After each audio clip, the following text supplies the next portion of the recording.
Have you ever wondered why the Great Tarkin Empire, a force feared across 100 worlds, signed a peace treaty with humans after only one failed invasion? Have you ever wondered what kind of horror could make an alien soldier call humanity the most dangerous species in the stars? Before we enter the battlefield, take a moment to like this video, subscribe to the channel, and share this story with someone who enjoys dark military science fiction. The war is about to begin, and once you hear what Kaler saw on New Odessa, you will understand why the galaxy never looked at humans the same way again. Many people across the old Tarkin Empire asked why the treaty was signed. They asked it in halls of power, in military academies, in private homes, and in drinking houses where retired soldiers still wore pieces of old armor like trophies. They asked why their rulers had bowed their heads to a species that looked soft, small, and unfinished. Humans did not have natural armor. They did not have claws. They did not have thick skull plates or shielded organs. Their skin could be cut by simple metal. Their bones could break under pressure. Their blood spilled fast and bright. To the Tarkin mind, this made no sense. The Tarkin Empire had crushed species far stronger than humanity. They had broken insect kings, methane giants, crystal-born hive minds, and warrior clans that had fought since before human ancestors learned to shape stone. The Tarkins had marched through toxic jungles, frozen moons, black deserts, and burning cities. Their soldiers were made for conquest. They stood almost 8 feet tall. Their bodies were covered in silicate plating, a natural armor that grew in layered sections over their muscles. Their pain response was controlled by a powerful nervous system that prevented panic. Their blood was thick and dark blue. Their lungs could breathe thin air. Their hearts could slow almost to stillness during injury. Their bodies were not built for comfort. They were built for war. So when the High Council signed the Treaty of Sirius, many called it cowardice. They said the Council had been fooled by human diplomacy. They said the generals had become weak. They said the reports from the front were exaggerated by frightened officers who had failed in their duty. They laughed at the idea that humans could make Tarkin soldiers afraid. But those critics had not been there. They had not stood in the mud while human artillery ripped the sky open. They had not watched a wounded human crawl through fire with half his body burned and still keep fighting. They had not heard the sound of human boots moving through smoke-filled corridors after the lights went out. They had not seen a dying man smile while pulling the pin from a grenade. Kaler had seen it. Before the armistice, Kaler served as a sub-commander in the 4th Tarkin Infantry. His unit was part of an expeditionary force sent to take control of fringe worlds on the edge of known space. Their mission was simple. They would land, remove resistance, secure resources, and raise the imperial standard. It was routine work. Cold work. Efficient work. That was how the Tarkins fought. They did not believe in rage. They did not believe in heroic last stands. They did not believe in mercy unless mercy served a political purpose. A battle was a calculation. A target was selected. A weakness was found. Pressure was applied until the enemy broke. That was the truth Kaler had been taught from birth. Fear was a flaw of weaker species. Pain was a message from the body, nothing more. Death was acceptable if it served the Empire. Then came New Odessa. New Odessa was a human agricultural colony in the Epsilon Eridani sector. On imperial maps it was marked as a low-value settlement. Its main assets were atmospheric processors, grain fields, water systems, and industrial food plants. It did not have major orbital defenses. It did not have a heavy fleet in system. It was not a fortress world. It was not even considered a military target by human command. That made it perfect for the Tarkins. The plan was to take New Odessa quickly, then use it as a staging ground for deeper attacks into human territory. The operation was expected to last less than one planetary cycle. Commander Verne, the officer in charge of the expeditionary force, saw the invasion as little more than a demonstration of imperial strength. Kaler remembered standing on the bridge of the dreadnought as the fleet came out of jump. Below them, New Odessa turned slowly in space, a dusty world of brown plains, pale oceans, and silver industrial zones. It looked fragile. Peaceful. Unready. Commander Verne studied the planet with cold amusement. He had reviewed the human biological files and found them ridiculous. They are made of water and calcium, Verne said, his mandibles clicking with laughter. Their weaponry uses chemical force to throw bits of metal. Their skin tears. Their organs fail. Their temperature range is narrow. This will not be a war. This will be pest control. Many officers laughed. Kaler did not laugh loudly, but he agreed. The data supported Verne. Humanity had spread into nearby stars, but their technology was uneven. Some ships were impressive. Some weapons were crude. Their colonies often depended on old machines and local militias. They were adaptable, yes, but adaptation was not the same as superiority. At dawn, the Tarkin assault pods fell through the atmosphere. They hit the soil outside the main colony hub with thunderous force, throwing dust and stone into the air. The first wave deployed in perfect formation. Mechs moved ahead, their heavy legs crushing irrigation pipes and field walls. Armored infantry followed behind them, plasma rifles ready. The target was the main industrial complex, where scans suggested the human defenders had withdrawn. The Tarkins advanced through the outer farms. Fields of modified grain burned under plasma fire. Storage sheds collapsed. Water towers burst open. Smoke drifted across the land in thick gray sheets. For the first 2 hours, there was almost no resistance. That made the soldiers confident. The humans had run. The humans had hidden. The humans were waiting for the inevitable. Commander Verne gave the order to flush them out. Kaler led his platoon into Sector 4, a wide plaza surrounded by processing plants, concrete bunkers, pipe towers, and maintenance tunnels. The buildings were ugly and practical. No beauty. No elegance. Just metal, dust, and function. His thermal optics swept the structures. Nothing. No heat signatures. No movement. No obvious traps. That should have troubled him. At the time, it only annoyed him. The humans had masked their heat somehow. The Tarkins assumed this was a simple trick, maybe insulation sheets or cooled suits. They did not understand that this was the first warning. Humanity did not need elegant technology to be dangerous. A human with scraps, time, and fear for his home could build a battlefield out of anything. The first shot came from almost a mile away. Kaler heard a sharp crack, a dry mechanical sound unlike plasma fire. A fraction of a second later, the soldier to his left exploded from the waist up. There was no flash of energy. No glowing beam. No warning. One moment the shock trooper was standing there, his silicate armor strong enough to resist light plasma. The next moment his upper body was gone. Dark blue blood splashed across the pavement. Kaler froze. A scout hissed one word. Sniper. Then the plaza erupted. From windows, rooftops, drainage holes, service tunnels, and broken machinery, human weapons opened fire. The sound was not elegant. It was not clean. It was thunder trapped in metal. Kinetic rounds struck armor with brutal force. Some bounced. Some cracked plating. Some found joints. Some punched through weaker sections and tore flesh apart. The Tarkins returned fire with discipline. Plasma bolts melted concrete walls and turned steel railings into glowing liquid. Human barricades burned. Pipes burst. Dust filled the air. But the humans did not run. That was the first true horror. They should have run. Every tactical model said they should have broken under the first heavy volley. Their bodies were exposed. Their armor was weak. Their weapons were primitive. Their positions were being destroyed. Instead, they shifted. They moved between firing points. They dragged wounded soldiers into cover.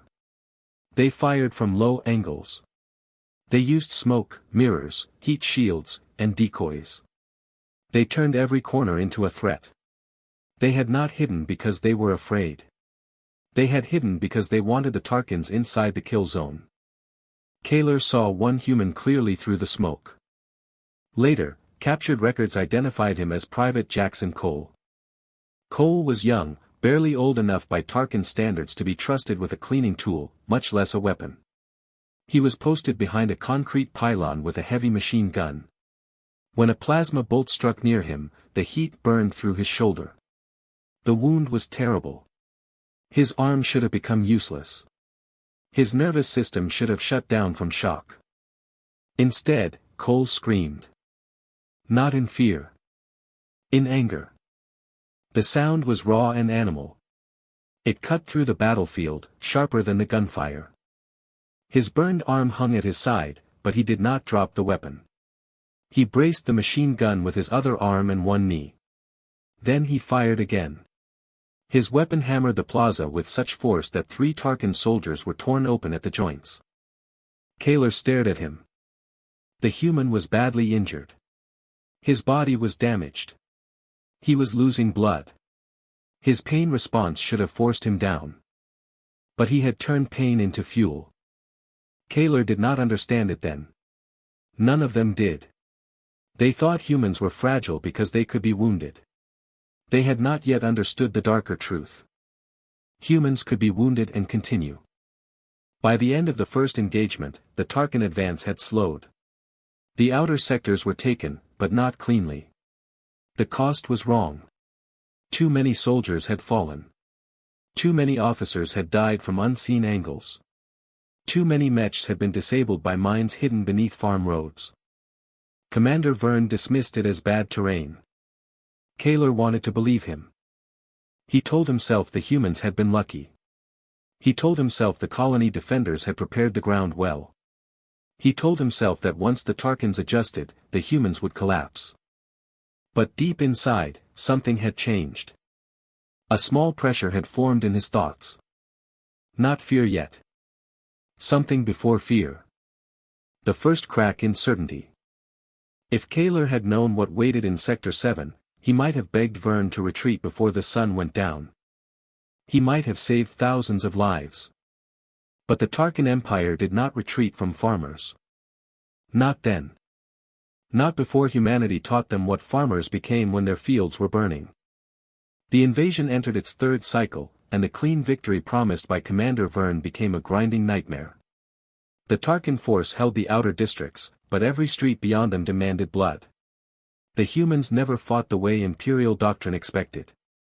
They avoided open ground unless they had prepared it first. They fired from places that should have been empty. They attacked supply lines, field generators, sensor towers, and medics. They made the Tarkins pay for every doorway. Still, Verne refused to accept the truth. He blamed structural complications. He blamed bad maps. He blamed local equipment failures. He blamed subordinate officers. He blamed everything except the humans. Kaler could not do that anymore. He had walked through the ruins. He had seen Tarkin armor split open by old human rifles. He had seen a plasma team wiped out by explosives built from farming chemicals. He had seen humans drag each other out of burning buildings while still firing over their shoulders. The humans were not winning through technology. They were winning through will. Inside a captured medical post on the edge of the industrial zone, Tarkin doctors found something that disturbed them even more than the weapons. The outpost had been abandoned in haste. There were blood-stained bandages, empty ammunition boxes, surgical tools, medical scanners, and small auto-injectors filled with clear liquid. The Tarkin chief medical officer, Zoreth, studied the substance. His report spread through the command structure like poison. The humans were using chemicals on themselves. Not healing agents. Not pain blockers in the normal sense. Something far more dangerous. Zoreth stood before Commander Verne, Kaler, and several senior officers with one of the injectors held between 2 clawed fingers. "This is an artificial version of a hormone their bodies already produce," he said. "They call it adrenaline." Verne stared at the clear liquid with open contempt. "What does it do?" Zoreth hesitated. That hesitation made the room still. It overrides their safety limits, he said. No one spoke. Zorith continued. In our species, pain forces the body to slow down. Injury triggers protective torpor. The body preserves itself. Human biology is different. Under threat, their brains flood the body with this chemical. Their heart rate rises. Their muscles receive more blood. Their senses sharpen. Their fear response becomes action. Pain is reduced. Sometimes it is ignored completely. Useful, Vern said. No, Zorith replied softly. Reckless. They can damage themselves by using it. They can tear muscle. Break bone. Continue moving with severe injuries. Their body allows temporary overuse, even when that overuse may kill them later. Kaler felt the pressure in his thoughts tighten. A species that could ignore pain was dangerous. A species that could ignore pain while angry was something else. Vern waved the concern away. So they poison themselves into brief strength. Then they die. Zorith looked at him. Yes, Commander. But before they die, they may kill many of us. That warning became reality at the refinery. Sector 7 was a maze of towers, pipes, vats, loading bays, and underground storage rooms. The humans had retreated inside after a long firefight. Kaler was ordered to clear the building. His platoon entered through the main service doors, moving in teams of 4, plasma rifles raised. The air was thick with steam and smoke. Human blood marked the floor in places. They followed the trail downward into a loading bay. There, they found 5 humans. Only 5. Kaler had 20 soldiers with him. The humans were exhausted. Their armor was cracked. Their faces were black with soot. Their rifles were nearly empty. One was bleeding from the leg. Another could barely stand. Kaler stepped forward and spoke in human language through his translator. Lay down your arms. You are surrounded. Surrender and you will survive. The human in command moved into the light. His nameplate read Miller. Sergeant David Miller. He had a square face, tired eyes, and blood drying along his jaw. His left leg dragged slightly when he walked. Any rational creature would have understood that the fight was over. Miller did not look rational. He looked calm in the way a storm looks calm before it reaches your house. He stared up at Kaler, an 8-foot alien in armored plating, and spat blood onto the floor. Then he reached into his webbing and pulled out one of the injectors. Kaler knew what it was now. He wanted to order fire immediately, but some part of him needed to see what would happen. Miller drove the needle into his own thigh. The change was visible. His pupils widened until his eyes seemed almost black. His breathing became rough. His jaw tightened. He rolled his shoulders like a man preparing to lift a great weight. Then he looked back at his soldiers. Fix bayonets, he growled. Kaler did not understand the command until the humans attached long steel blades to the ends of their rifles. They were out of ammunition. They were going to charge. With knives. Against armored Tarkins. One of Kaler's soldiers made a low sound of disbelief. Miller heard it and smiled. Fire, Kaler shouted. Plasma lit the loading bay. 2 humans died instantly. Their bodies vanished into heat and smoke. Miller and the other 2 kept coming. They ran straight into the plasma fire. A bolt struck Miller in the side and punched a fist-sized hole through his abdomen. The heat sealed much of the wound, but the damage was fatal. Kaler knew it. Every soldier in the room knew it. Miller should have fallen. He did not. He lowered his shoulder and ran harder. The first Tarkin tried to step back, but he was too slow. Miller slammed into him, drove the bayonet under the jaw where the armor was thinner, and pushed upward with both hands. The blade entered deep. The Tarkin choked and collapsed. Another human leapt onto a soldier's back and stabbed at the neck joint again and again until blue blood poured over his hands. The third human was cut in half by plasma fire, but even as he fell, he threw a grenade under a mech support unit. The explosion shattered the machine's legs and brought it crashing down on 2 Tarkins. Kaler fired at Miller. The plasma bolt struck the side of the human's face. It burned away one ear and turned skin black along the skull. Miller dropped to his knees. At last, Kaler thought it was over. The human looked up. Half his face was ruined. Blood ran down his neck. His body was dying. And still he smiled. It was not a happy smile. It was worse than hatred. It was the smile of a creature that had already accepted death and found one last use for it. "See you in hell," Miller whispered. Kaler saw the object in his left hand. A small green grenade. The pin was gone.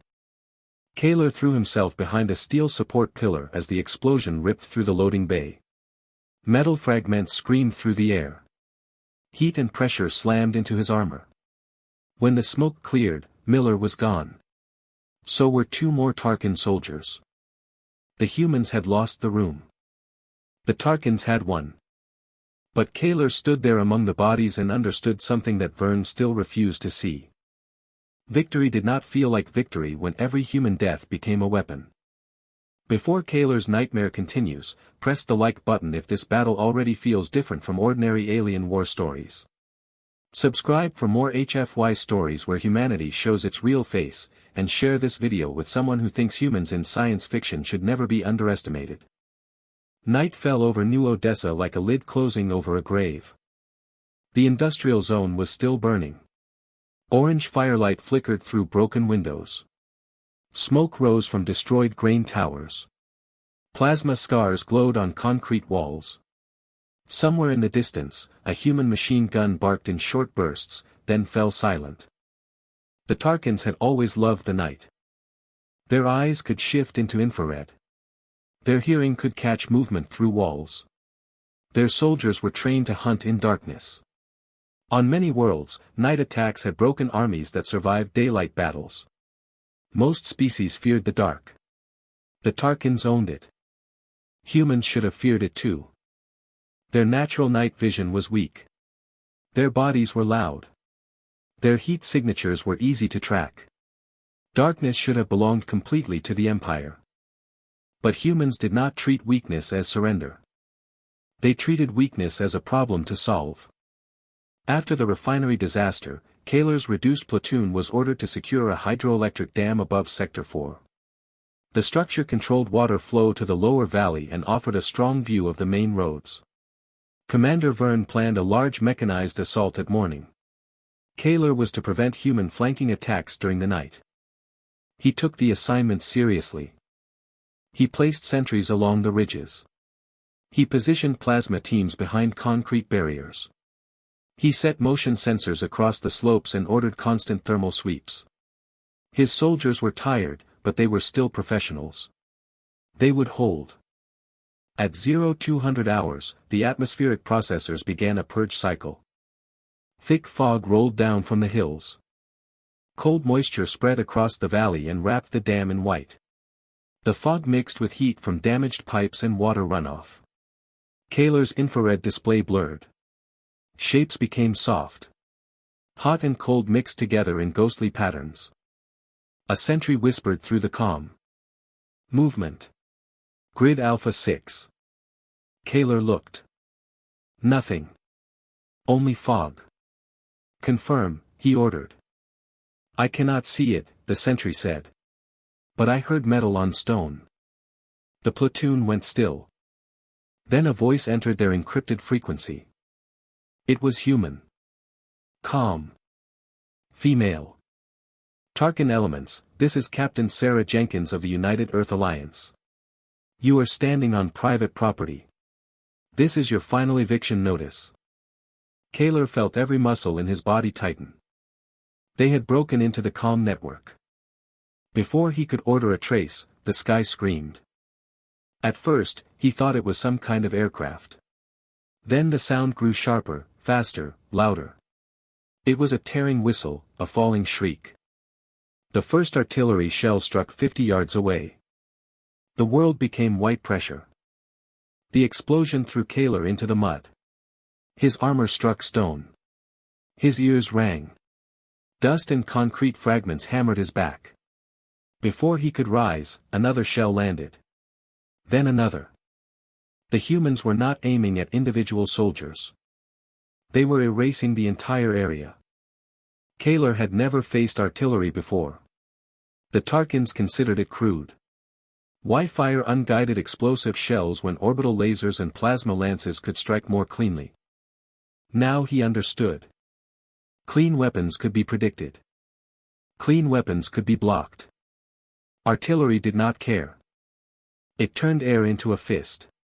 It turned ground into waves. It broke stone, bone, armor, courage, and thought. It made soldiers small. For 3 minutes, the dam shook. Tarkan warriors, proud veterans of imperial campaigns, curled in trenches and drainage cuts while the world exploded above them. Some screamed. Some prayed to old gods they claimed not to believe in. Some tried to run and vanished in fire. When the bombardment stopped, silence fell. Kaler lifted his head. Half his platoon was gone. The fog had become dust, smoke, and falling ash. "Sound off," he shouted. No answer came. Then the fog moved.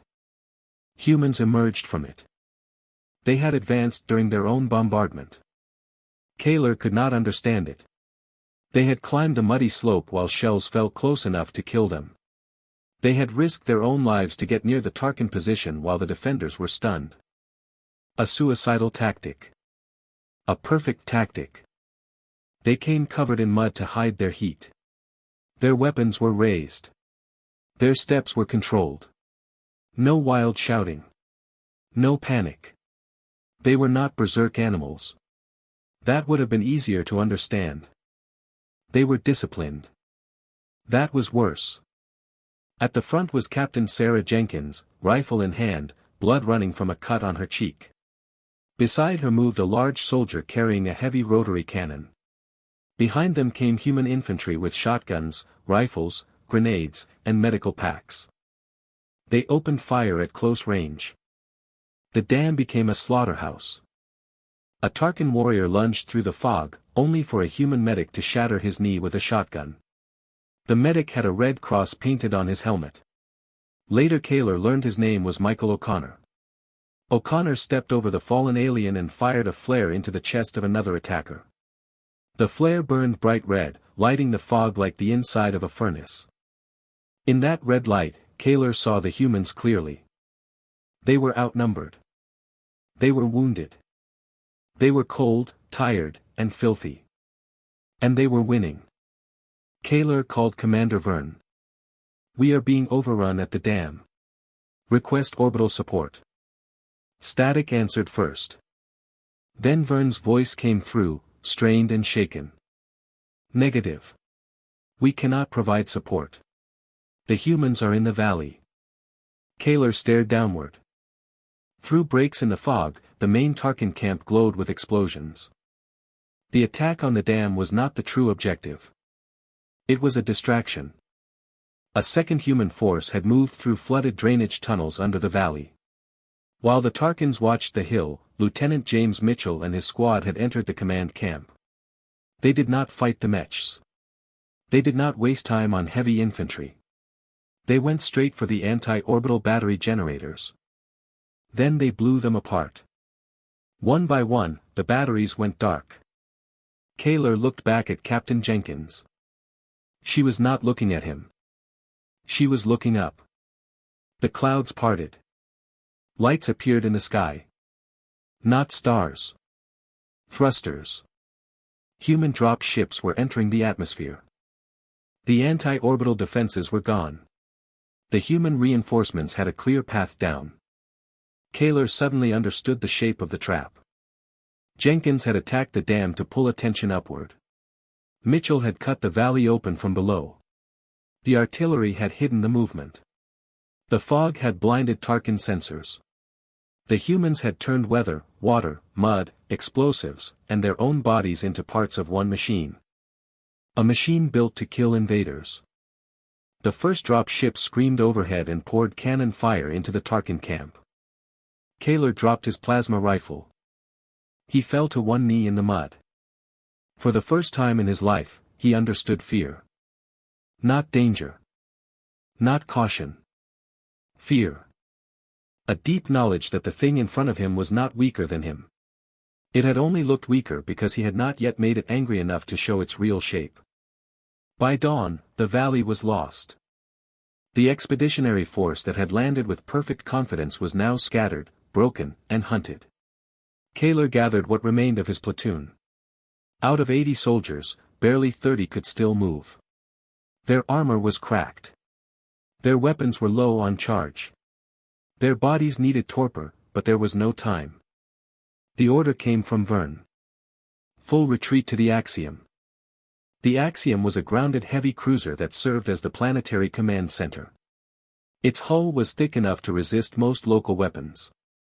Its internal systems could support a siege. Its remaining point defense guns still worked. If the survivors could reach it, Vern believed they could hold until the fleet regrouped. The march back became another lesson in human horror. The Tarkins were strong in bursts. Their bodies were heavy and powerful. Their silicate armor protected them, but it also trapped heat. After intense action, they needed regulated rest.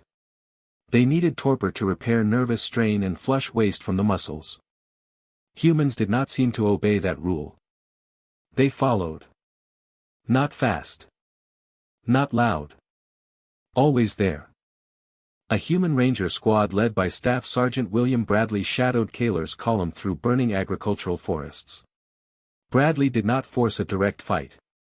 He did not need to. Every time the Tarkins stopped, a rifle cracked from the tree line. A sentry died. A medic lost a hand. A plasma pack exploded. Then the humans vanished again. The Tarkins tried to chase them. They found nothing. They tried to rest. The humans shot again. They tried to move faster. Their bodies overheated. The humans kept coming. Kaler later learned the term for it. Persistence hunting. Ancient humans had chased animals across open land until those animals collapsed from exhaustion. They were not the fastest predators on their world. They were not the strongest. They survived by refusing to stop. The Empire had awakened that ancient talent. By the time Kaler reached the Axiom, some of his soldiers were hallucinating. One kept asking why the trees were whispering. Another fired at shadows until his weapon overheated. A third removed pieces of his own armor because he believed insects were crawling under it. Human pressure had done what plasma fire could not. It had made Tarkin warriors come apart inside their own minds. Inside the Axiom, the air smelled of ozone, sweat, blood, and fear. The great cruiser had become a bunker. Wounded soldiers filled corridors. Engineers tried to repair damaged systems. Officers argued over maps that changed every hour. Commander Vern stood at the bridge table. His armor was polished but chipped. His mandibles twitched. His eyes were too bright. When Kaler entered, Vern turned on him. "Explain how they are doing this," he hissed. "Their technology is primitive. Their biology is fragile. Yet every report reads like madness." Kaler walked to the display and uploaded his field observations. Adrenaline response. Close-range blade attacks. Artillery under friendly proximity. Thermal masking with mud. Persistence pursuit. Psychological pressure. Improvised explosives. Mercy toward some wounded enemies. Vern stared at the list. "This is not a military report," he said. "This is a myth." Kaler's voice was quiet. "They are not a myth, Commander. They are outside." The siege began with silence. That was almost worse than the shelling. For 12 hours, the humans surrounded the Axiom. They dug trenches. They placed heavy weapons. They moved equipment beyond the reach of the ship's remaining guns. They set up medical tents, ammunition points, and command posts. They worked with steady purpose under the gray sky. The Tarkins watched from cameras and firing slits. No attack came. Only preparation. Then, at exactly 0300 hours, the speakers began. The humans had placed large directional sound systems along their lines. They did not broadcast surrender demands. They did not offer terms. They played noise. A terrible metallic shriek filled the ship. It scraped at the Tarkin hearing range. It struck frequencies that disturbed balance and focus. Under it, there was a pounding rhythm. Heavy human music. Drums like war engines. Guitars like machines being torn apart. Voices that sounded half sung and half shouted. The Axiom became a metal tomb full of sound. Tarkins could not sleep. They could not think clearly. They could not communicate without shouting. The noise pressed into their skulls. It made walls vibrate. It made injured soldiers cry out. It made sane soldiers angry. One communications officer clawed at the sides of his helmet until his fingers bled. "Make it stop," he screamed. They tried to target the speakers. The humans moved them. They tried to jam the sound. The humans changed frequency. They tried to launch drones. Human snipers shot them down. For 3 days, the ship screamed. On the second day, a squad of Tarkin shock troopers broke. They ignored Vern's orders, forced open a side airlock, and charged the human lines. Kaler watched through surveillance feeds. They did not make it 20 steps. A single human sniper, Specialist Daniel Cross, took them apart one by one. He did not kill them quickly. He shot knee joints. Weapon hands. Sensor packs. He left wounded soldiers alive in the mud. When Tarkin medics tried to deploy shields and retrieve them, Cross shot the shield generators from their hands. When drones moved out, he shot the drones. When a heavy gun tried to suppress him, artillery destroyed the gun. The wounded screamed for hours. The sound came through damaged comm links and mixed with the human music. That was when Kaler understood that humans had studied cruelty too. Not blind cruelty. Controlled cruelty.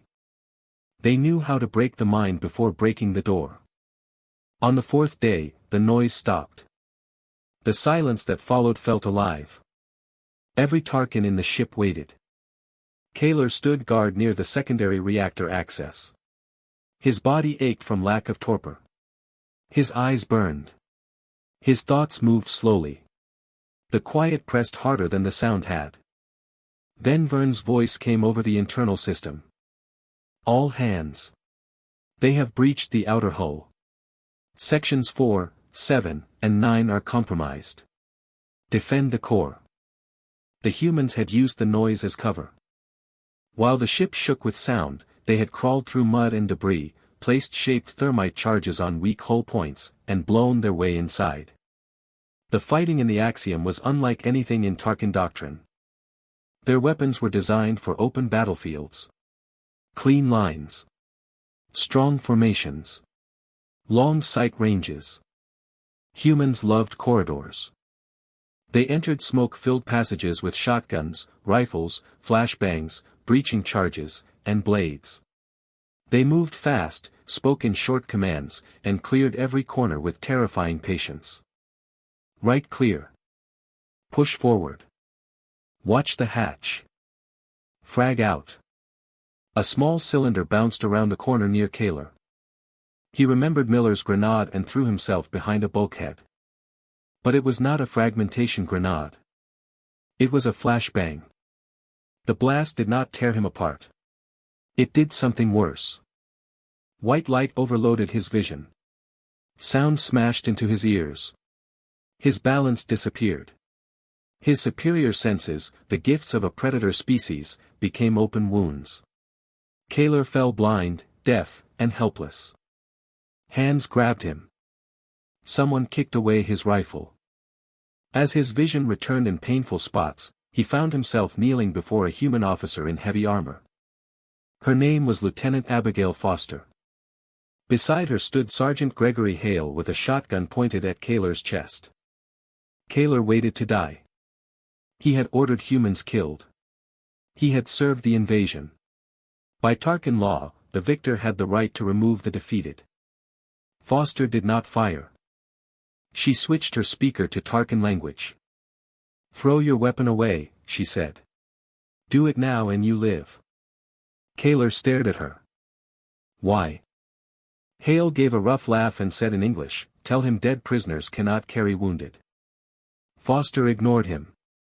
"We do not execute prisoners of war," she said. "Drop the rifle." Kaler let it fall. Magnetic binders locked around his wrists. Before they could move him, the ship alarms screamed. The lights changed to red.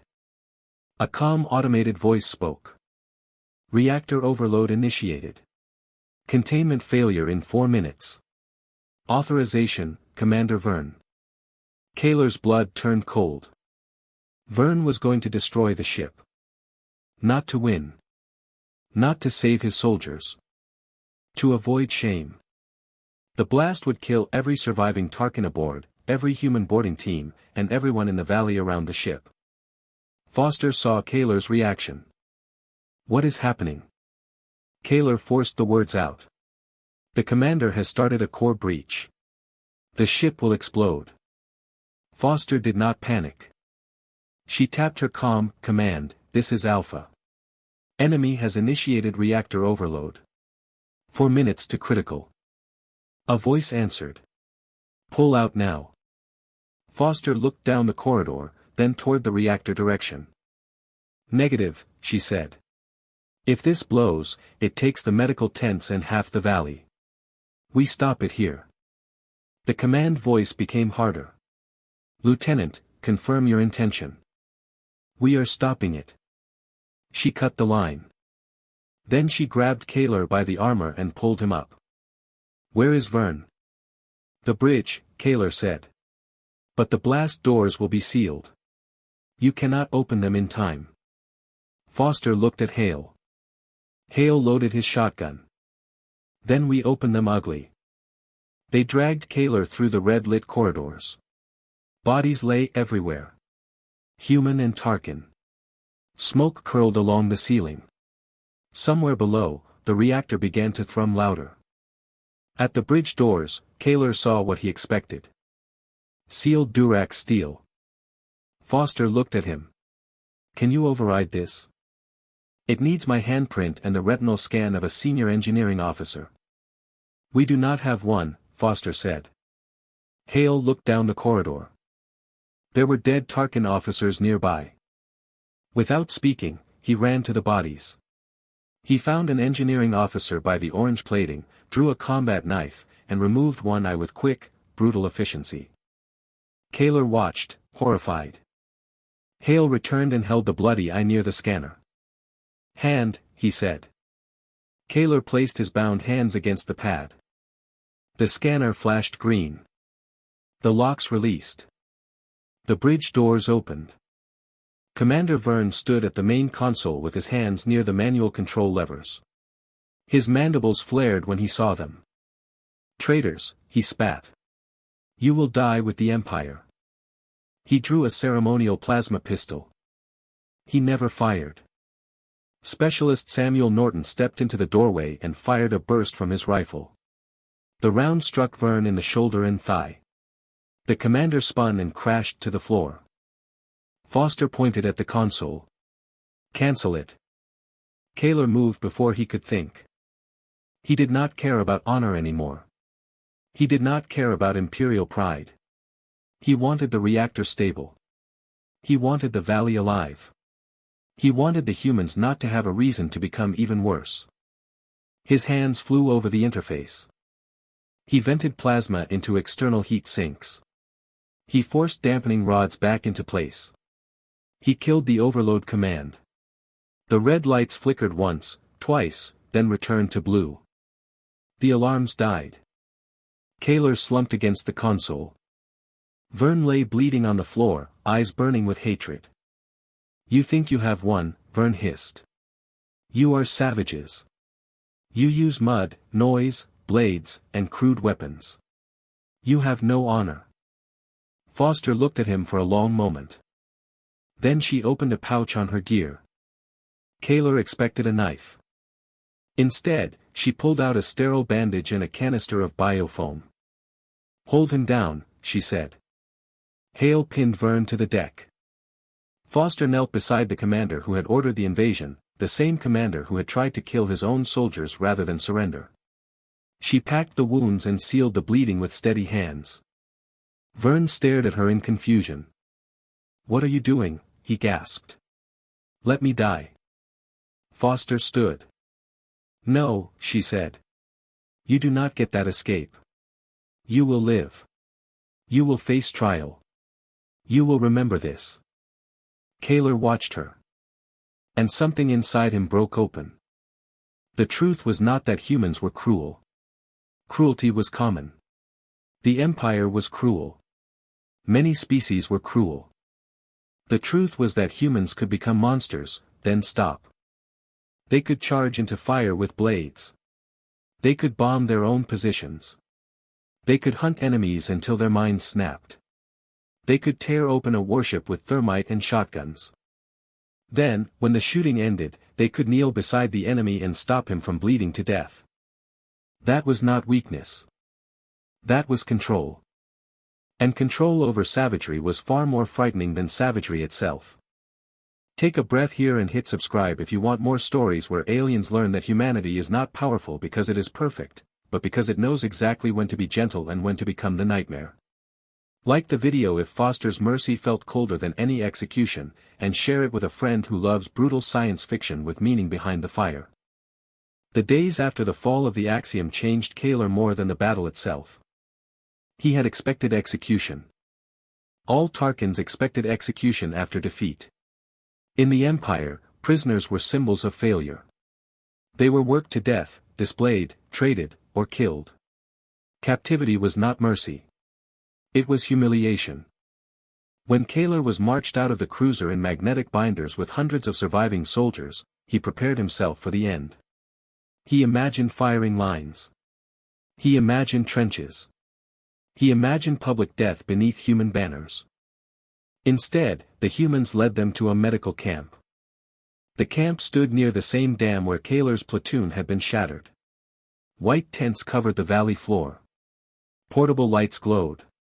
Human vehicles moved in steady lines.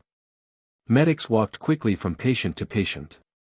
Wounded cried out in many voices. What shocked Kaylor first was not the number of wounded. It was the order. After so much violence, the human camp moved like a living machine of care. Supplies were counted. Names were recorded. Blood was cleaned.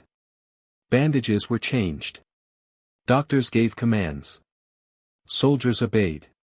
No one wasted movement. Then Kaylor noticed something impossible.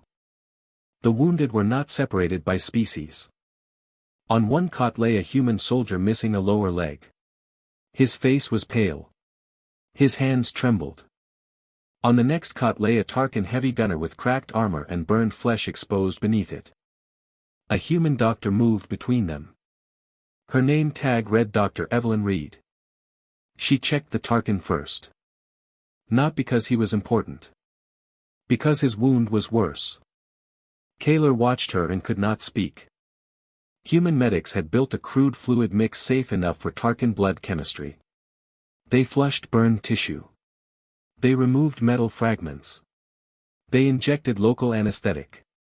They spoke to the wounded alien in calm tones even when he tried to pull away. Kaylor finally asked the question that had been growing inside him since Foster spared Vern. Why? Dr. Reed did not answer. A voice behind him did. Because the shooting stopped. Kaylor turned. A human officer stood nearby in a cleaner uniform than the frontline troops. His name was Major Richard Dalton. He carried a tablet and wore a face shaped by exhaustion, not fear. Dalton spoke Tarkin with a hard accent. In our history, we spent thousands of years killing each other over land, food, gods, flags, pride, fear, and ideas. We became very good at it. Too good. But we also learned something your empire seems to have missed. Kaler said nothing. Dalton looked across the medical tents. If you only know how to kill, you do not win wars. You just inherit graveyards. Victory means nothing if there is nothing left to rebuild. Kaler looked at the Tarkin wounded being treated by human hands. Your soldiers hate us, he said. Yes, Dalton replied. The honesty surprised him. Dalton continued. Your commander ordered civilians killed in Sector 2. My men found the bodies. Do not mistake discipline for forgiveness. Many of our soldiers would like to line you against a wall. Some of them lost family here. Some watched friends die because of you. Then why stop them? Because civilization is not proven when mercy is easy, Dalton said. It is proven when mercy is heavy.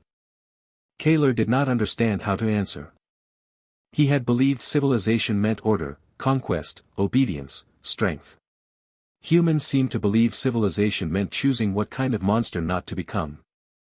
Before he could speak, the sky darkened. At first, Kaler thought a storm had come. Then the ground began to vibrate. A low, deep thunder rolled through the valley. Human medics paused. Tarkin prisoners looked upward. Even Major Dalton raised his eyes. Ships were entering the atmosphere. Not drop ships. Warships. Dozens of them. They broke through the clouds like mountains made of dark metal. Cruisers. Destroyers. Carriers.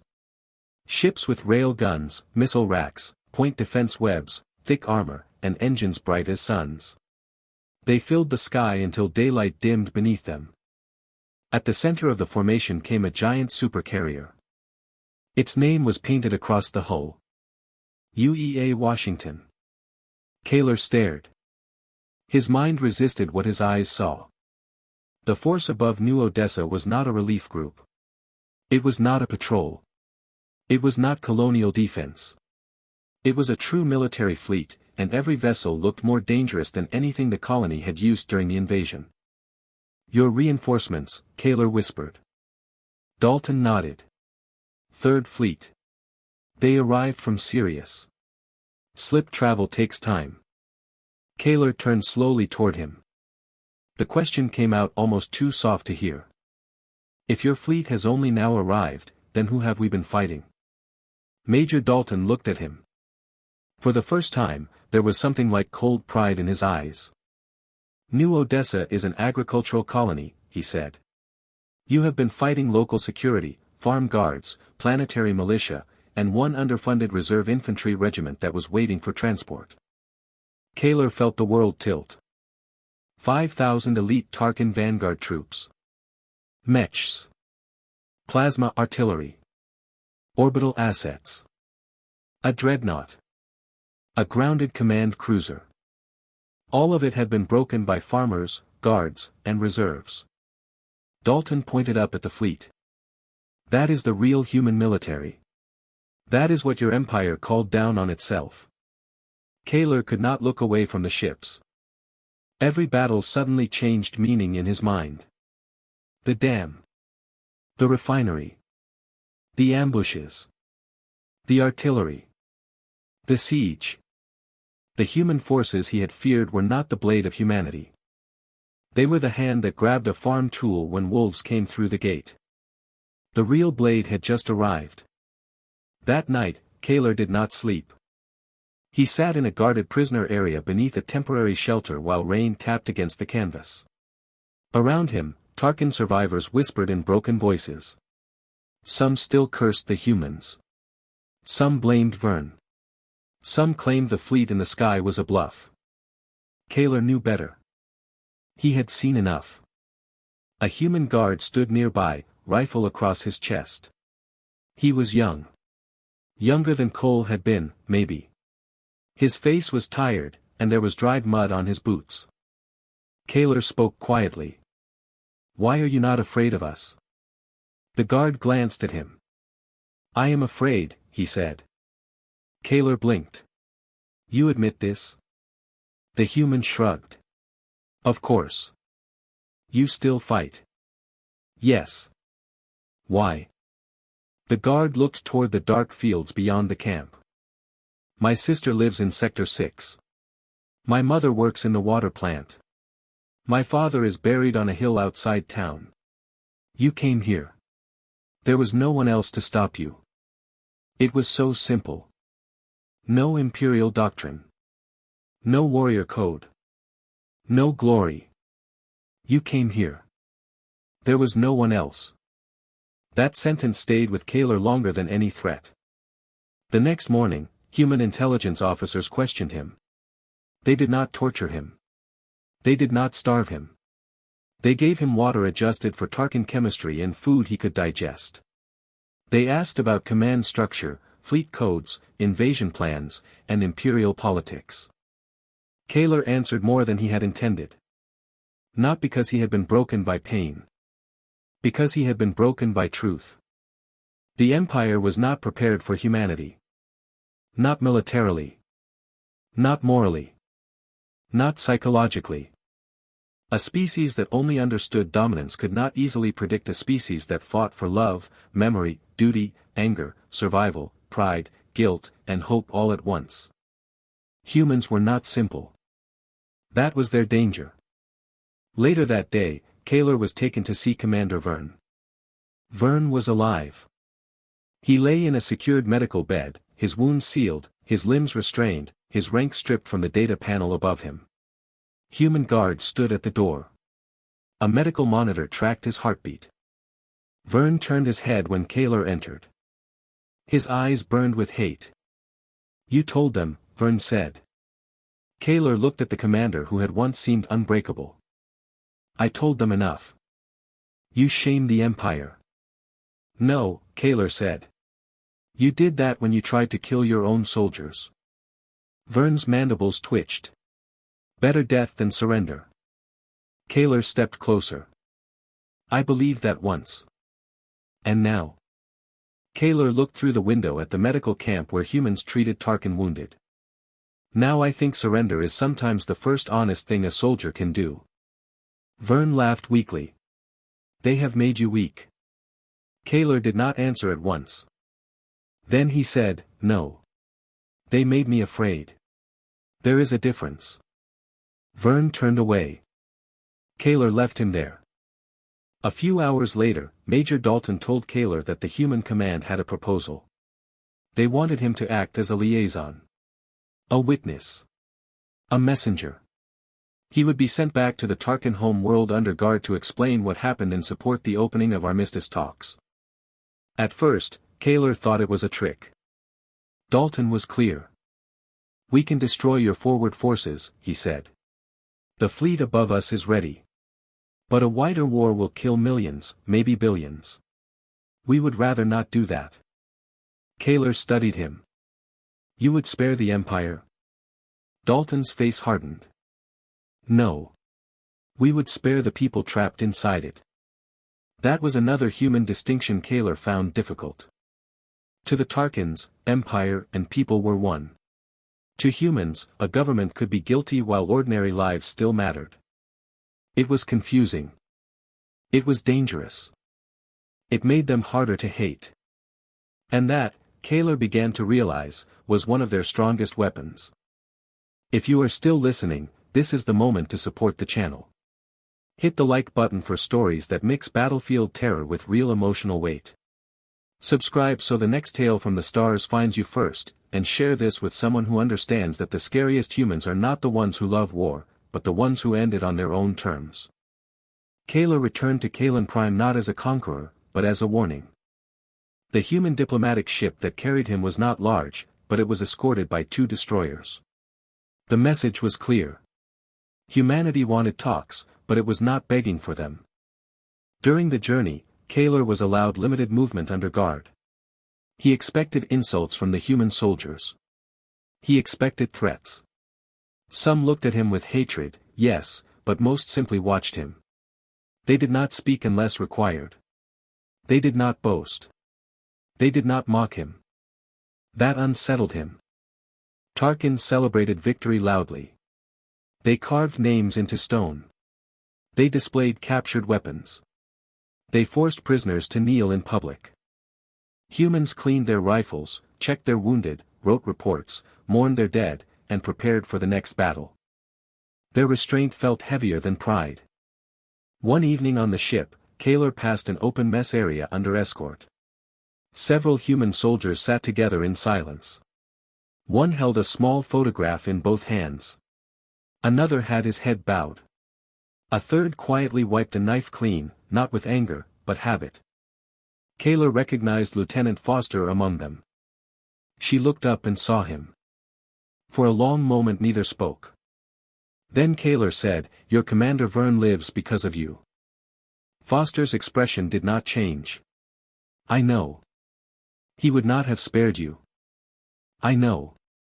"Then why did you spare him?" Foster set down her cup.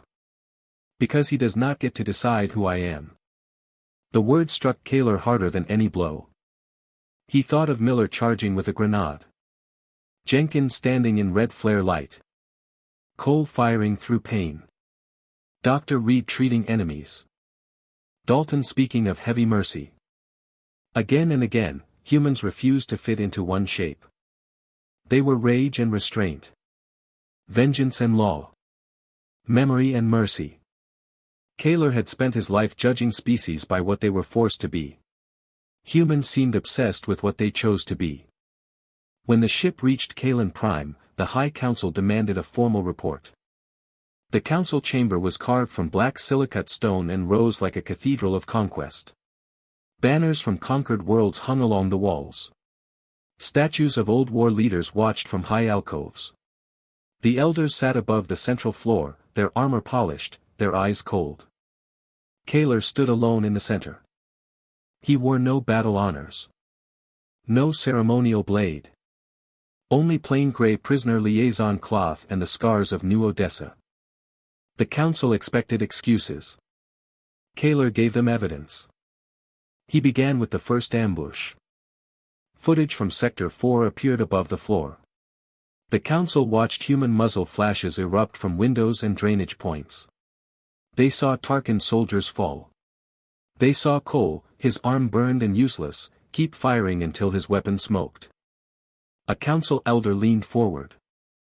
He should have been incapacitated. Yes, Kaler said. He should have been. Next came the medical data. Zoratha's report on adrenaline. Human stress response.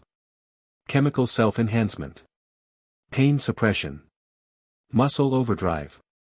The risk of fatal damage from continued action. They carry a storm inside their own bodies, Kaler told them. Fear does not always weaken them. Sometimes it opens the cage. The council murmured. He showed them the refinery. Not all of it. Some images were too damaged. But enough. Sergeant Miller injecting himself. The bayonets. The charge. The wound that should have killed him. The grenade. When Miller smiled through the ruin of his face, the chamber fell silent. One elder turned away. Kaler did not spare them. He played the damn assault. The artillery. The fog. Captain Jenkins rising from the smoke. The flare burning red in O'Connor's hands. The explosions in the valley as Mitchell's squad destroyed the batteries. He explained danger close tactics. He explained that humans had advanced under their own artillery. He explained that they had used themselves as bait. The generals in the chamber shifted uneasily. Then came the siege of the Axiom. The sound assault filled the chamber for only 3 seconds before the council ordered it muted. Even in that brief moment, several elders flinched. Kaler looked at them. My soldiers endured this for 3 days. He showed Daniel Cross disabling the shock troopers. He showed the hull breaches. He showed Foster's team entering the ship. He showed the flashbang effect on Tarkin senses. He showed Commander Verne initiating overload. He showed the humans stopping it. Then he showed Foster treating Verne's wounds. That image caused the deepest silence of all. The council could understand violence. They could understand sacrifice. They could understand cruelty. They struggled to understand mercy toward an enemy who had not earned it. Grand Elder Ravos finally spoke. "You are telling us humans are savage." "No," Kaler said. The chamber waited. "I am telling you they can become savage with terrifying speed. But that is not the full danger." He turned to face them all. "Any beast can kill.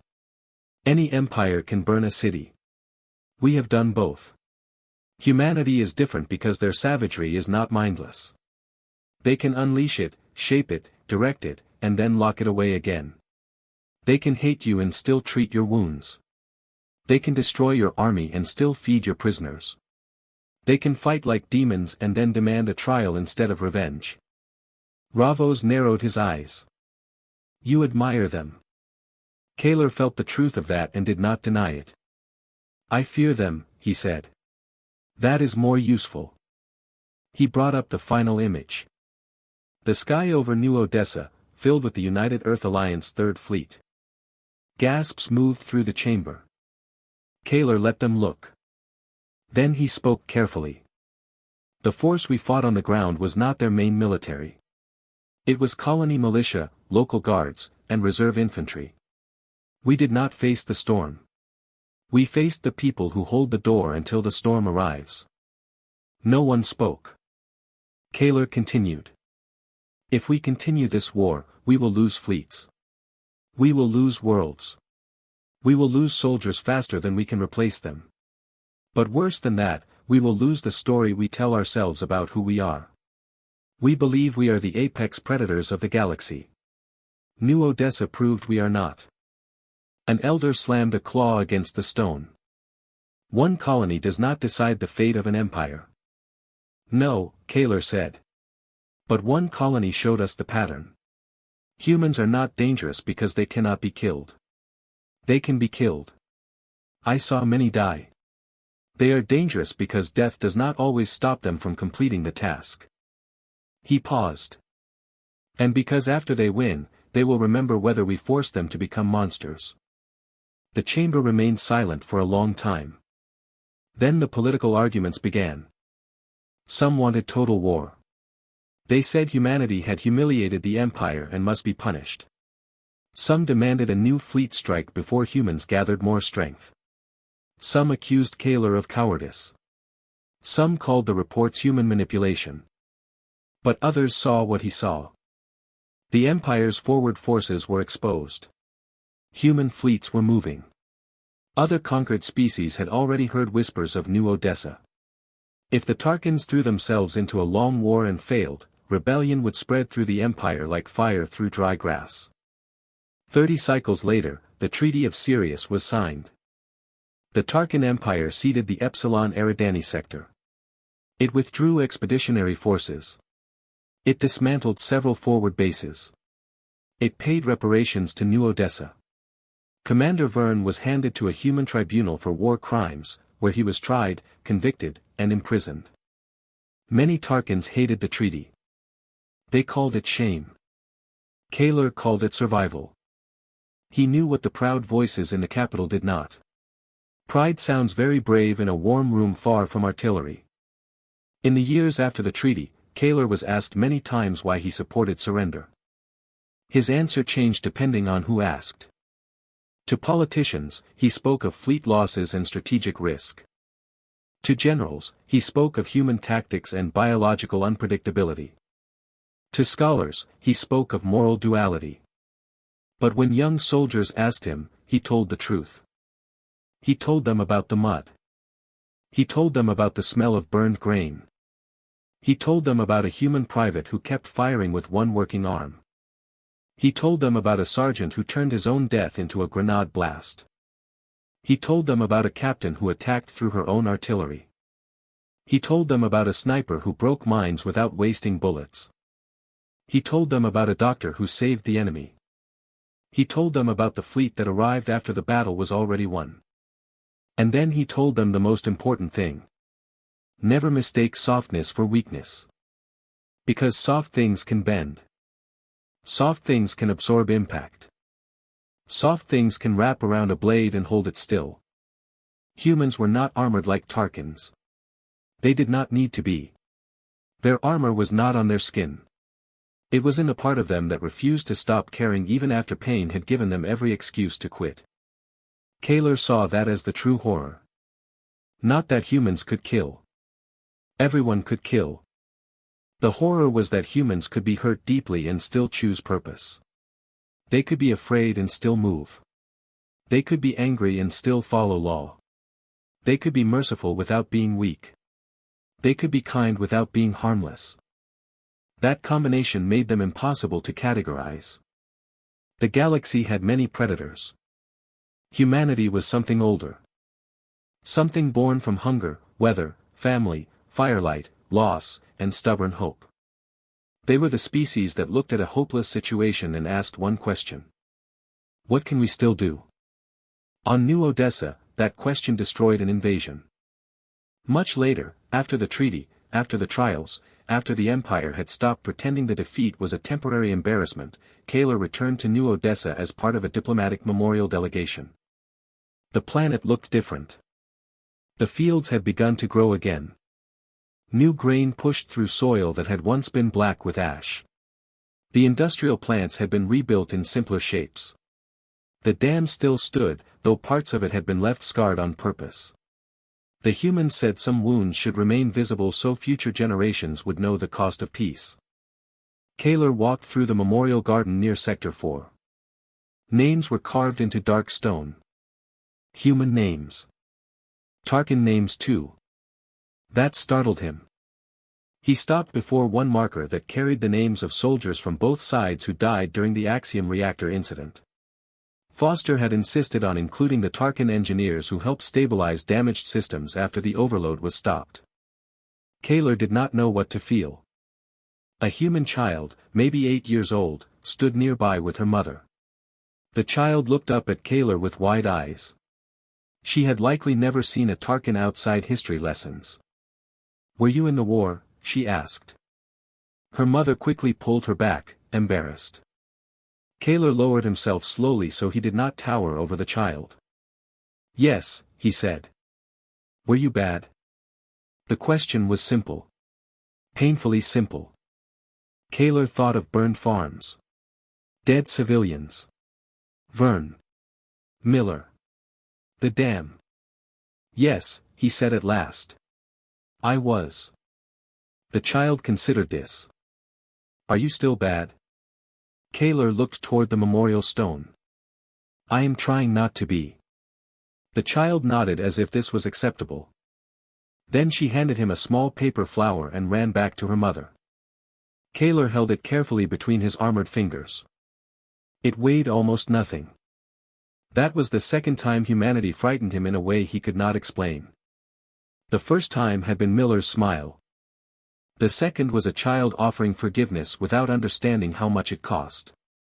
During the memorial ceremony, Major Dalton, now older and carrying more gray in his hair, gave a speech. He spoke not of victory, but of responsibility. He named the dead. He named the farmers who fought at the irrigation ditches. He named the medics who treated enemies. He named the Tarkin prisoners who later testified against Vern.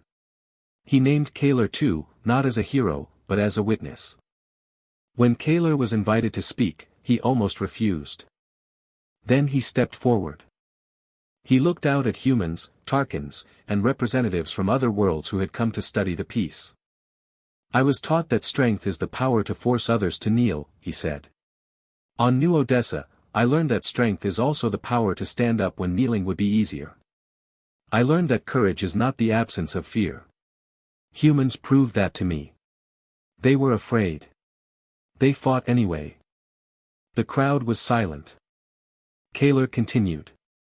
"I also learned that mercy is not softness. Mercy is a weapon against the future. It prevents tomorrow from becoming only a copy of yesterday. Your soldiers could have killed us all. Many had reason to. Instead, they chose a harder road." He looked toward Foster, who stood near the front in dress uniform. "I once thought humans were terrifying because of how they fought. I was wrong. Humans are terrifying because after fighting that way, they can still ask what kind of peace should come next. He ended there. No grand claim. No imperial language. Just truth. After the ceremony, Foster approached him. She had a small scar on her cheek from the dam. Kaler still remembered seeing blood there in the red flare light. "You spoke well," she said. "I spoke honestly." "That is harder." Kaler looked over the rebuilt fields. "Do you ever regret sparing Vern?" Foster thought about it. No. He lived many years in a cell.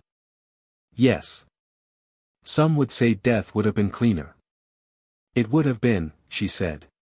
That is why we did not give it to him. Kaler understood. Humans did not always choose the clean path. They chose the path that carried meaning. Before the final part of Kaler's confession, do not forget to like this video if the story has pulled you into the mud of New Odessa. Subscribe for more powerful HFY stories told in a cinematic style, and share this with a fellow sci-fi fan who believes the quiet moments after battle can be just as intense as the battle itself. Years passed. The Treaty of Sirius held. Not perfectly. No peace ever does. There were border incidents, political arguments, smuggling disputes, and old officers on both sides who dreamed of finishing the war. But the open fighting did not return. Humanity expanded carefully through nearby space. The Tarkin Empire remained powerful, but changed. Slowly, painfully, it learned to speak before firing. Not always. Not easily. But more often than before. Kaler became an instructor at the Imperial War College. That shocked many people. Some said a soldier who had surrendered should not teach future officers. Others argued that no living Tarkin understood humans better than him. The second argument won, mostly because the Empire feared ignorance more than shame. His course had a simple title in the official records. Human Conflict Behavior. The students called it something else. The New Odessa Warning. On the first day of each term, young officers entered the lecture hall expecting tactical data. They expected weapons analysis, fleet charts, and biological diagrams. Kaler gave them silence. He stood before them without speaking for a full minute. Then he played the audio of human artillery approaching. Only the whistle. Not the impact. The sound rose through the hall. Students shifted. Some looked amused. Some annoyed. Some uncomfortable. Kaler stopped the recording just before the shell would have landed. Then he said, "That is the sound of arrogance ending." No one laughed after that. He taught them that human weapons were not always advanced, but they were honest. A bullet did not care about imperial pride. A shotgun in a corridor did not care about natural armor. A mine beneath a road did not care whether a soldier came from a noble bloodline. He taught them that human forces loved layered traps. If the first thing you saw seemed obvious, it was likely bait. If they retreated too cleanly, they were choosing the next place to hurt you. If they went silent, they were working. He taught them never to assume a wounded human was harmless. This lesson required care. He did not glorify suffering. He did not turn humans into magical beasts. He explained the biology clearly. Adrenaline did not make them invincible. It made them dangerous in a narrow window where normal survival logic became unreliable.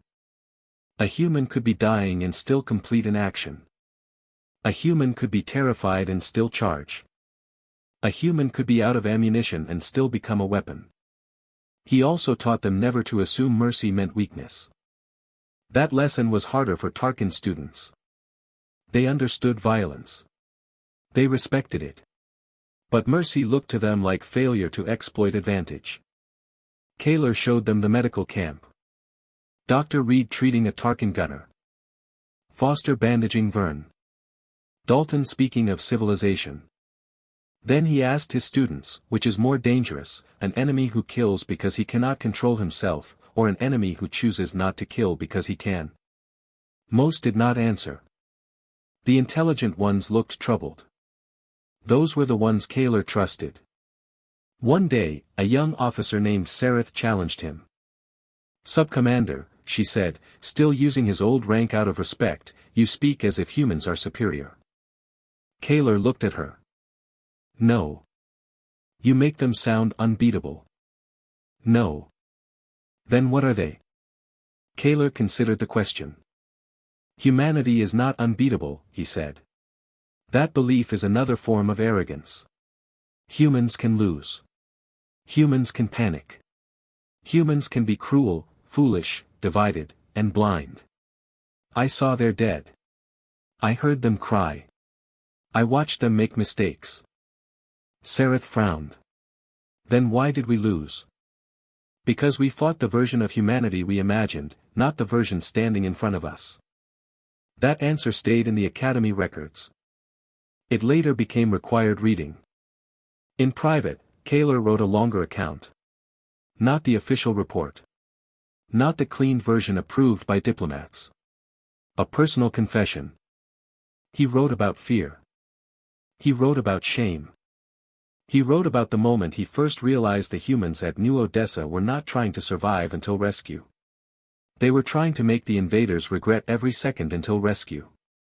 He wrote about how Miller's smile haunted him. For many years, Kaler dreamed of the refinery. In the dream, he was always too slow to move. The grenade rolled in endless silence. Miller looked at him with that ruined face and smiled. Sometimes the explosion never came.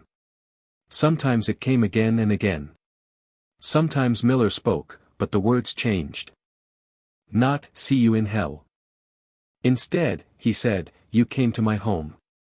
Kaler would wake shaking. That sentence became the center of his understanding. Humans did not need hatred of alien species to fight with horror.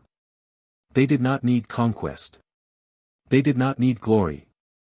All the Empire had to do was step into the wrong field, burn the wrong house, threaten the wrong child, and humanity's ancient machinery awakened. Not because they loved death. Because something they loved was behind them. That was the part the Empire had missed. Tarkins fought for command. Humans fought for connection. Command can break when the commander falls. Connection multiplies when one person falls. Every dead human became another reason for the living to continue. Every burned field became proof that surrender would cost more than resistance. Every wounded friend became fuel. This made human morale deeply strange. It could collapse under certain conditions, yes. Kaler studied those too. But when humans believed the fight had meaning, when they believed others depended on them, their endurance became monstrous. He once asked Major Dalton about this during a later diplomatic visit. Why do humans become stronger when loss should weaken them? Dalton took a long time to answer. We do not always become stronger, he said. Sometimes loss ruins us. Sometimes it breaks families, minds, nations. Do not romanticize it.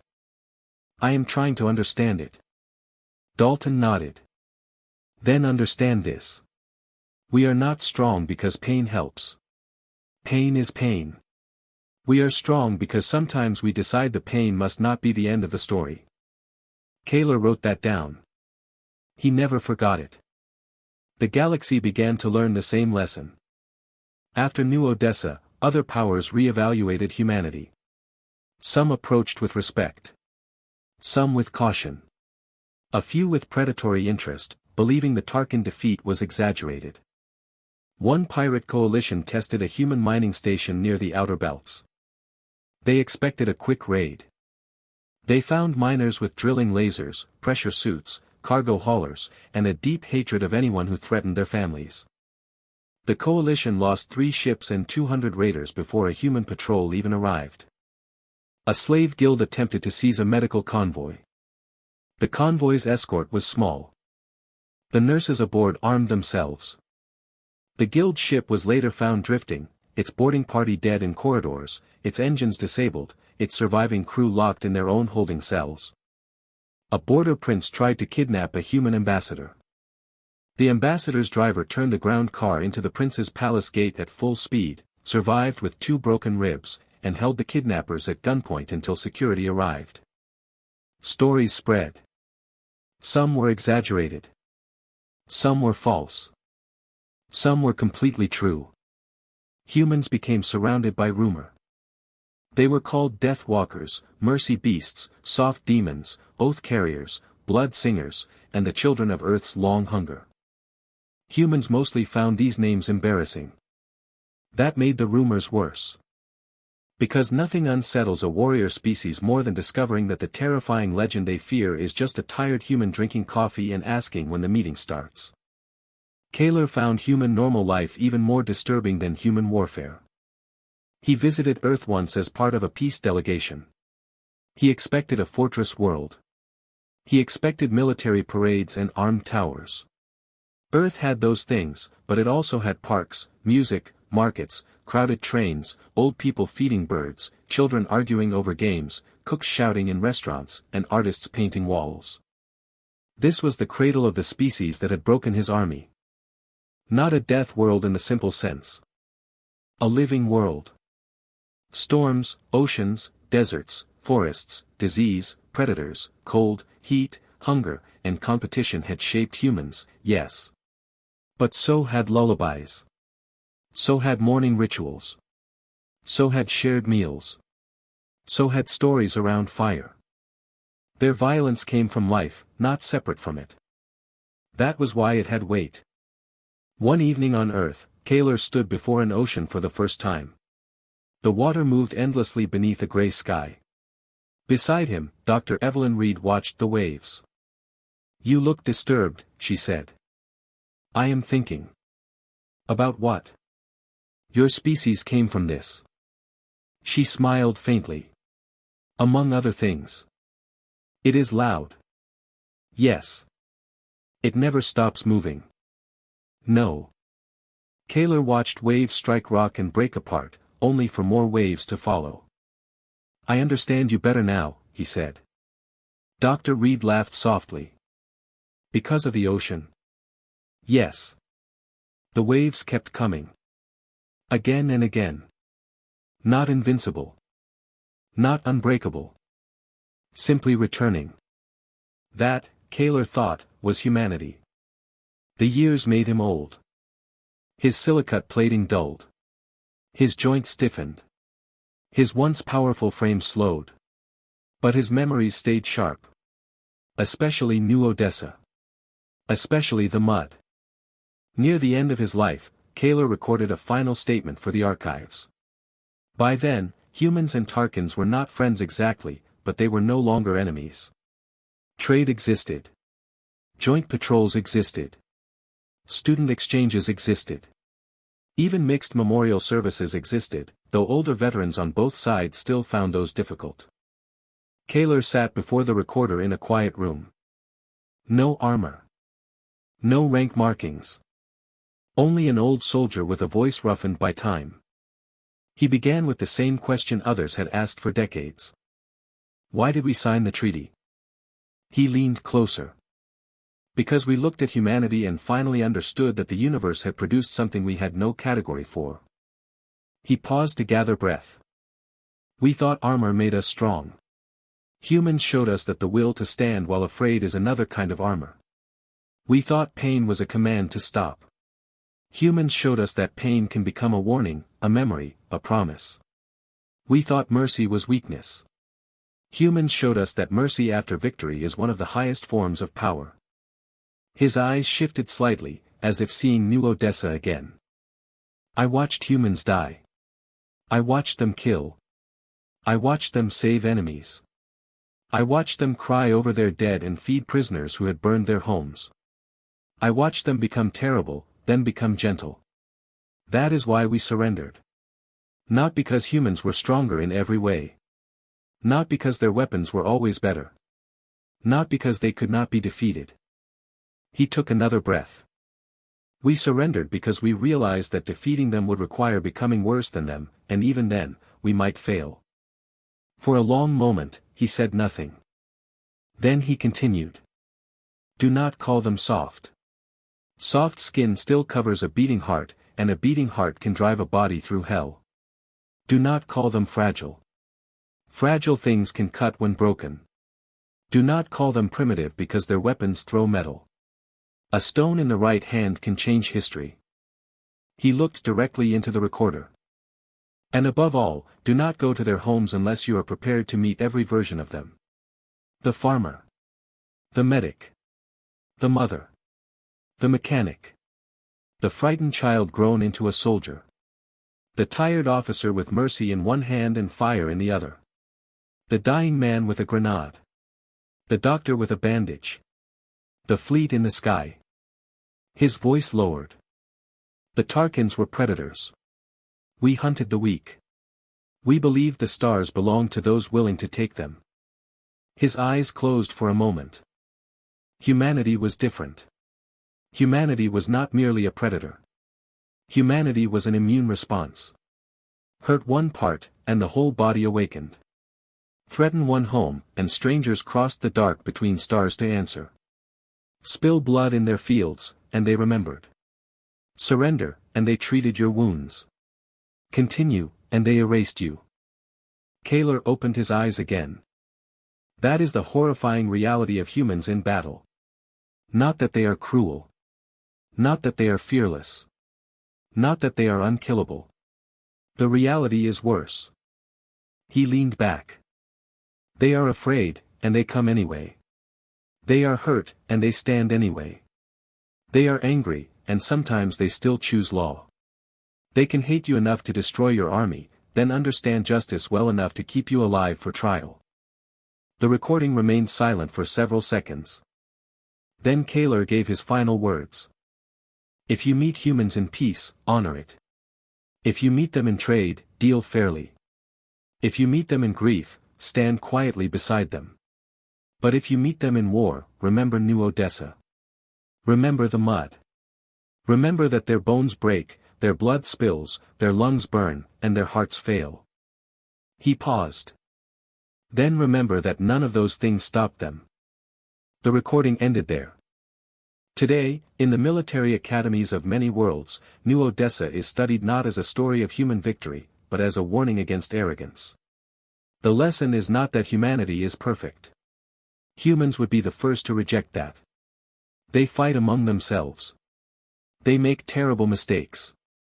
They carry old wounds and create new ones. Their history is full of beauty and shame braided so tightly that even they struggle to separate the two. But when the hour comes, when their homes are threatened, when the line is drawn in dirt and smoke, they become something the galaxy still does not fully understand. They become the hand that pulls the wounded back. They become the voice that says hold the line. They become the soldier who keeps firing with one working arm. They become the officer who walks into a dying ship to stop a reactor.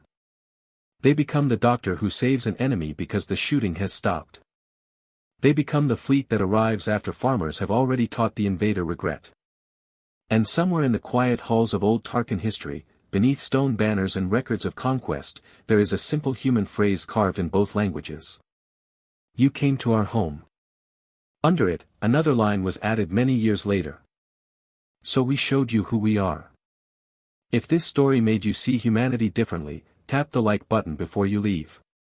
Subscribe for more cinematic HFY stories filled with war, courage, fear, and impossible choices.